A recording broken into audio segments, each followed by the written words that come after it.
South Africa has been thrown into another storm of political tension.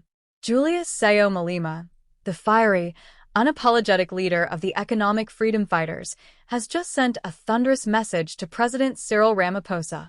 His warning was clear, bold, and defiant: reverse the appointment of Firoz Cachalia or face him in the Constitutional Court. The nation is buzzing. Social media timelines are flooded. And once again, all eyes are on Malema, the man who refuses to bow down, even when standing against the most powerful political figures in the land. In his signature fiery tone, Malema accused President Ramaphosa of breaking the law by appointing Cachalia as acting minister. His words cut deep. "We have written to President Ramaphosa demanding that he immediately reverse this appointment. If he refuses, we will approach the Constitutional Court." To millions of his followers, this isn't just politics, it's a revolution. A man taking a stand against what many see as creeping dictatorship disguised as democracy. But what exactly triggered this standoff between the commander-in-chief of the EFF and the president of South Africa? Let's take a closer look.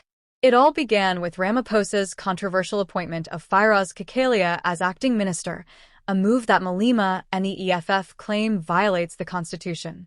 The Constitution, they argue, clearly outlines how ministers are chosen.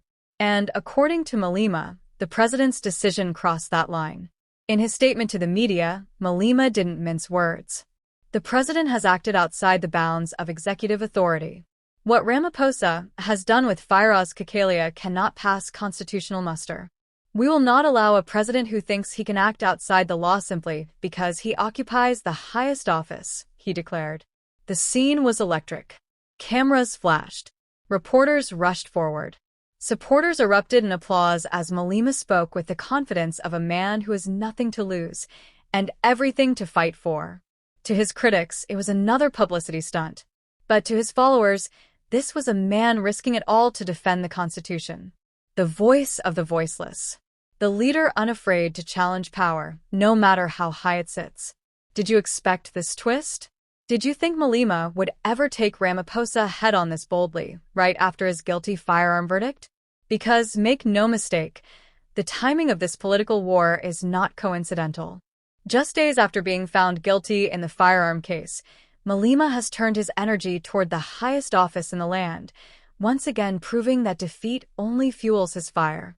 The EFF has officially written to the presidency, giving Ramaphosa one choice: reverse the appointment, or meet them in the Constitutional Court. The threat is real. The tone is serious. And South Africans are divided. Some praise Malema for defending constitutional order.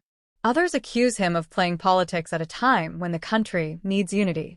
But one thing's for sure, this latest move has reignited debates about power, leadership, and accountability in South Africa.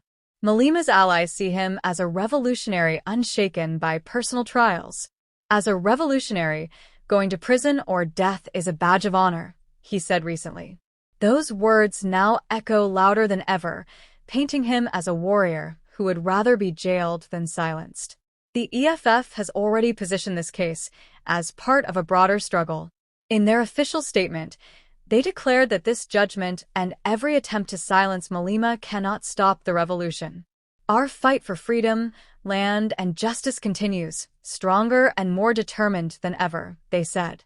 Meanwhile, the presidency has tried to stay calm. Ramaphosa's spokesperson said that the president would act within the confines of the law and not be pressured by political threats. But behind the scenes, the tension is undeniable. The standoff between Malema and Ramaphosa could now escalate into one of the biggest legal and political showdowns since South Africa's transition to democracy. Legal analysts are already weighing in. Some say Malema's challenge could expose flaws in the Constitution's interpretation of executive authority. Others believe the EFF's legal threat might fail, but still succeed politically by strengthening Malema's image as the fearless opposition leader. And that's where this story takes a deeper turn. For Malema, this is not just about the law. It's about the legacy. About cementing himself as the face of the people's struggle. As news of the EFF's announcement spread, reactions poured in from across the nation. Supporters filled social media with fiery messages. One tweet read, Ramaphosa can go to the USA and dine with Trump, but he'll never silence Malema. Another said, "We stand with the CIC. Hands off our leader." But others were not so sympathetic. "This is pure theater," one South African wrote. Malema knows he's losing ground, so he's creating chaos for attention. Still, the streets are whispering. From Soweto to the Eastern Cape, conversations are growing louder. People are asking, is Malema being targeted, or is he truly standing in the way of power? How would your community respond if a leader in your country took the president to court? Would you call it bravery or rebellion? Malema, however, remains unmoved. His confidence is striking. His conviction unshakable. He declared that if Ramaphosa continues with this unconstitutional appointment, the EFF will meet him in the Constitutional Court, and they are ready to fight to the end. The EFF's tone is defiant, their message unwavering. Stand firm. Stay united. The revolution will never stop. Those words have now become a rallying cry, circulating across social media, painted on posters, and sung in the streets. As of now, the nation waits. Ramaphosa faces mounting pressure to respond.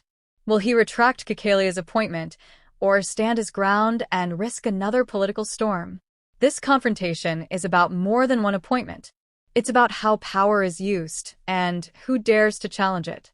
It's about whether South Africa still has leaders brave enough to call out what they see as injustice, even when standing alone. The stage is set. The country is divided. The world is watching. And Julius Malema, guilty verdict and all, stands once again in the center of the storm, daring anyone to silence him. What do you think, South Africa? Is this a fight for justice or a war for power? Is Julius Malema defending democracy or defying it?